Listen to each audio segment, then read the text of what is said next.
ध्यान से सुने माता बहन, सबसे पहली बात, घर में गंदगी बिल्कुल नहीं होनी चाहिए, सामान इधर उधर बिखरा हुआ नहीं होना चाहिए, जहां का सामान है वहीं रहे।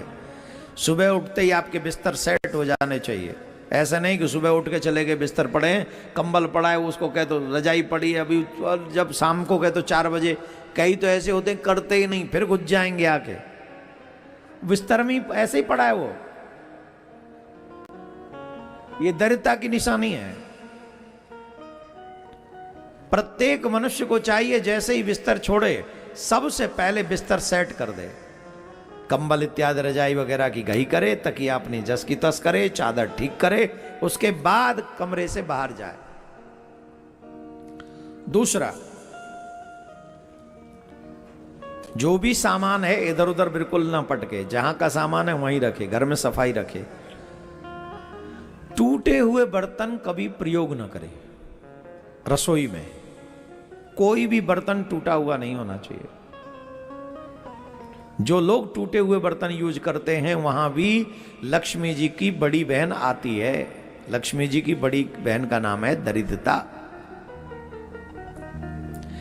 और फ्रीज वाली माताएं ध्यान से सुन ले, जिनके घर में फ्रीज है, किस किस के घर में फ्रीज है?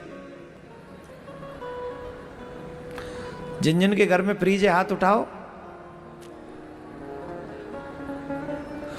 फ्रीज नहीं है घर में, है कि नहीं? तो हाथ उठाओ। ये जो फ्रीज वाली माताएं हैं उन्होंने घर की और घर के भाग्य की दोनों की उसको फ्रीज कर रखा है।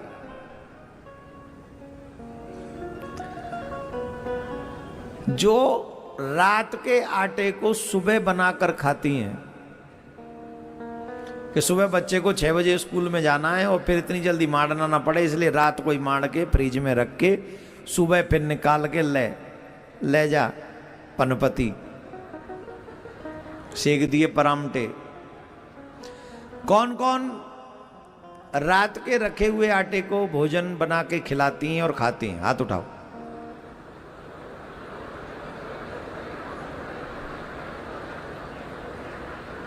झूठी बता नहीं रही हो, सही सही बताओ। हाँ देखो, अम्मा ने भी हाथ उठा दिया, शर्म करो अब तो। आज से ही बंद कर देना चाहिए।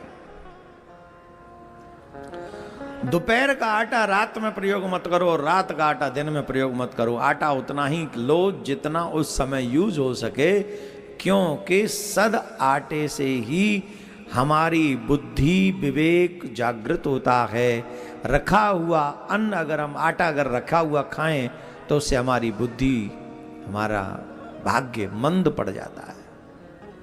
और हमारे घर वालों के, चाहे वो बच्चा हो, चाहे पति हो, चाहे कोई, उसकी बुद्धि तीव्र होनी चाहिए। भगवान को भोग लगा कर ही खिलाना चाहिए। तो रखा हुआ आटा कभी भी भोजन में प्रयोग में नहीं लाना चाहिए। इससे भी दरिद्रता घर में आती है। टूटे हुए बर्तन नहीं यूज करने, रखा हुआ आटा यूज नहीं करना, देहरी पर बैठना नहीं है। ये कुछ चीजें आप लोग सीख लीजिए। दीप अवश्य जला, ऐसा करने से आपके घर का जो समय है वो उत्तम होगा।